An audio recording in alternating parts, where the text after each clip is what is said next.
Hello! A lot of the ideas I'm about to share in this video aren't mine. They're from Emma Sellner and Dirty Medicine. So I've linked their videos in the description. Please check them out. Without further ado, let's get started.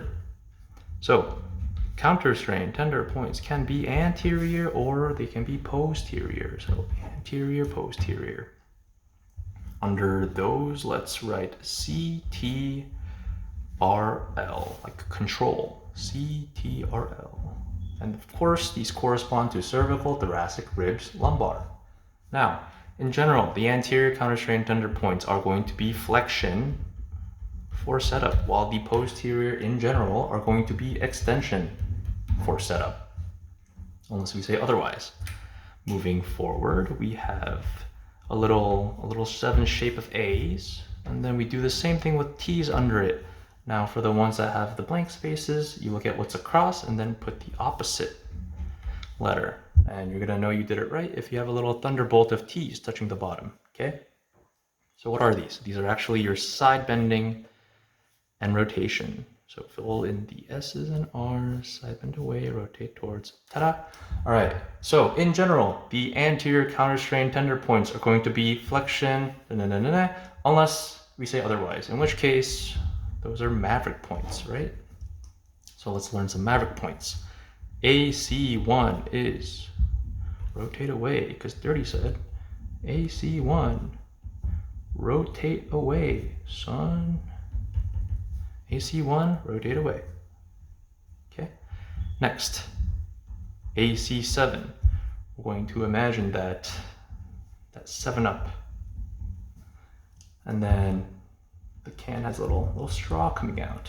So we keep the F from flexion. But now we have a straw for AC7. AC7 is F straw. Right?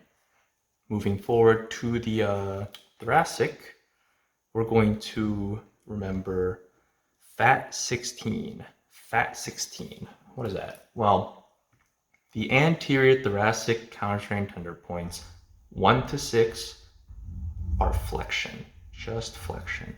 So fat 16, pretty simple. For the ribs, there are no mavericks. Thank you, ribs. So we can keep going. For the lumbar, Dirty said straw, sart, Sarah. He said, remember this, if you're having trouble, think about this. So we're gonna have that 7-Up from earlier, still has a straw. You had some 7-Up through the straw, but it made you gassy. So what did you do? You farted, and then you had to air it away. Straw, fart, air it away. Straw, sart, air it away. And of course, these correspond to the lumbar counterstrain tender points. So you'll notice L2 to 4 actually do follow this pattern that we wrote out, which means L1 and 5 are our mavericks. Okay, and don't forget the flex. Flex. All right, and just like that, these are done. So let's move on to the posterior. When we go to the posterior, we say, yay, Sarah's back. Sarah's back. Why? Because Sarah is back. So Sarah's back. Sarah's back. Sarah's back. Not the lumbar though. All right. So in general, the posterior counterstrain tender points are going to be extension Sarah for setup, unless, of course, there's some more mavericks. So what are some mavericks on this side? We have PC1, flexion. Dirty said you remember this by remembering FPC1. Now, let me give you a little visual to go with that. Imagine someone who's not very tolerant, okay? Someone who's not very tolerant. They're saying F the PC ones, like the politically correct ones, F the PC ones. So that's how you're gonna remember PC1, flexion. Next, PC3, PC3, Dirty said, 3 isn't E. 3 isn't E. Why? Well, it's F. So 3 isn't E for extension, it's F for flexion. And Sarah joins us. So PC3, flexion Sarah, because 3 isn't E. Okay, next. For the thoracic, the E Sarah is correct if we're talking about the points along the midline. Along the midline. What's along the midline? Spinous processes. Spinous processes. And if they're not spinous processes along the midline, those points are probably on those transverse processes. So note, T for thoracic, T for rotate towards, T for transverse processes, T, okay? And that's how you're gonna remember, while along the midline is A, right? So this is E SART. Okay, now the back rib ones, there are PR1, and that's E SART. How do we remember this? We're gonna say, oh my gosh, I PR'd. What'd you PR in? You PR'd in art. PR'd in art. So this is supposed to be like a little painting frame or something, and we won. PR1, and it's art. So PR1, E SART is PR1 in art, right? So that's that. And now the rest, PR2 to 12. Emma said the back ribs are funky. The back ribs are funky. Funky. So the F from funky is also going to stand for F for flexion. Again, Sarah joins us. So PR2 to 12 are going to be flexion Sarah because the back ribs are funky. But the PR1 is art, so it's actually still an extension. Okay? Okay, let's move on to the pelvic counterstrain tender points. So we do this by drawing like a big backwards question mark into like a little swoop. And then we can draw a little hole here. Connect these with a little line like that. Bam! Innominate bone. Isn't that neat? All right, so let's label this here, here, here, more or less. And we label them psoas, iliacus, low ilium, pectineus. I don't know if I spelled that right, but anyway, pectineus is also known as inguinal, I believe, or inguinal. And this last one is low ilium flare out. So note, there's a low ilium and there's a low ilium flare out. Don't get them confused. So how are we going to remember the setup for these? Let's start with psoas. Psoas, let's remember, so fast. So fast. So fast, in fact, we don't have time for the A. It's sophist. Psoas is sophist. Okay, so psoas is flexion, side bend towards. Easy. Moving on to iliacus. We want to think frog. Why? Because we have a frog on the liliacus. All right, so let me draw a little frog.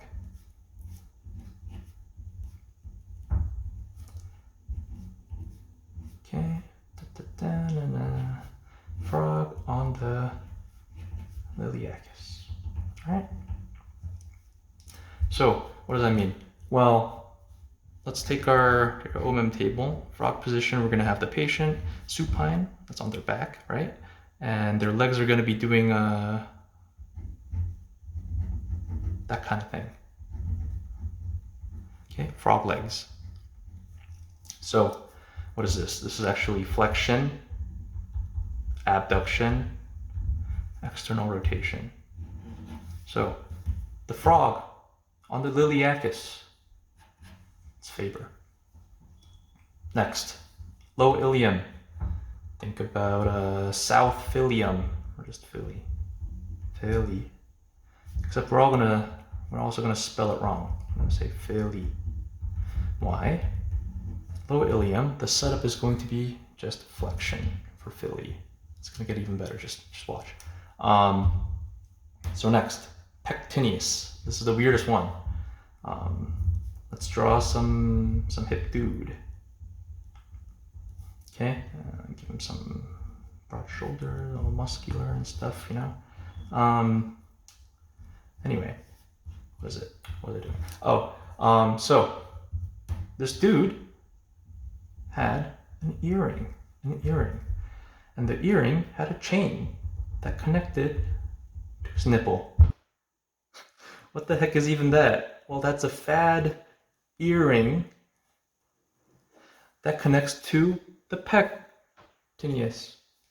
Fad earring going to pectineus. All right. So there's that. And then finally, low ilium flare out. Just remember, low ilium frog out. Same frog. So we just write Faber. Now, let's take these elements and make it into a cohesive story. So we have our sophist frog. So this frog is sophist. Zoom. Sophist frog on the Liliacus went to Philly. That's where the frog ran into the dude with the fad earring connected to the pectineus. So this frog ran into the guy with the fad earring on his pectineus, and he said, that was a bird, I'm sorry about that. That he said, I'm out. So, I'm out. So, one more time. Fast frog on the Liliacus went to Philly, ran into the dude with the fad earring connected to his pectineus. And he said, I'm out. Frog out. And just like that, cohesive story, and we know the setups for these 5 points. Now you may be like, how do we remember the order of these points though? Worry not. I thought of that too. So we're gonna do this. Draw a little pillow pet. And it's gonna be on fire. Why? Pillow pet flare. All right, pillow pet flare. What does that mean? P-I-low pect flare. Pillow pet flare. Pillow pet flare. And just like that, you'll never forget the order as long as you remember there's pillow pet on fire. Cool. All right, let's finish up with the posterior pelvic counterstrain points. So we're gonna, just like before, backwards question mark swoop, connect this. Now, I know we drew it the same way, but keep in mind, this one is posterior and this one is anterior. So these are not the same bone. They're like the contralateral side bones. So don't get confused about that. So let's mark the points on this one. Like around there. Okay, so this one is PL3, this is PL4, this is upper pole 5, lower pole 5, and piriformis. All right, how do you remember these? PL3 and PL4, let's start with those. I think those are also called the gluteus points. Gluteus points. All right, so Dirty said 3 and 4, E, aper. 3 and 4, E, aper. Okay, so PL3 and PL4 are going to be extension, abduction, external rotation. 3 and 4 be aper. All right, and oh, these are my favorite. So upper pole 5. Upper pole makes you think North Pole. What's in the North Pole? Elves. Elves are in the North Pole. Why are they in the North Pole? Because they gotta make the toys for the children. So we have elves in the North Pole. E for elves also stands for E for extension. So the setup for the upper pole counterstrain point is going to be just extension because elves are the North Pole. Neat. Moving forward, we have lower pole. So what's in the lower pole then? We have fat deer. Fat deer in the lower pole. Why do we have fat deer in the lower pole? Well, they're out of shape, so they couldn't make their way back to the North Pole in time. So, fat deer, lower pole. Fat deer. Keep in mind, we're spelling these the way we're saying them, not the way the words are actually spelled. So it's deer, but with an I. Likewise, this is earring, but also with an I. Okay? So the way it's pronounced, not how it's actually spelled. Now finally, we're going to have piriformis. We just remember this as P. Reformis. P. Reformis. Why? Because this is dog pee. Dog pee. Well, what am I saying? So, get the OMM table. And this time, our patient is prone. Patient is prone. And their leg is kind of like hanging off and doing this kind of thing. Okay?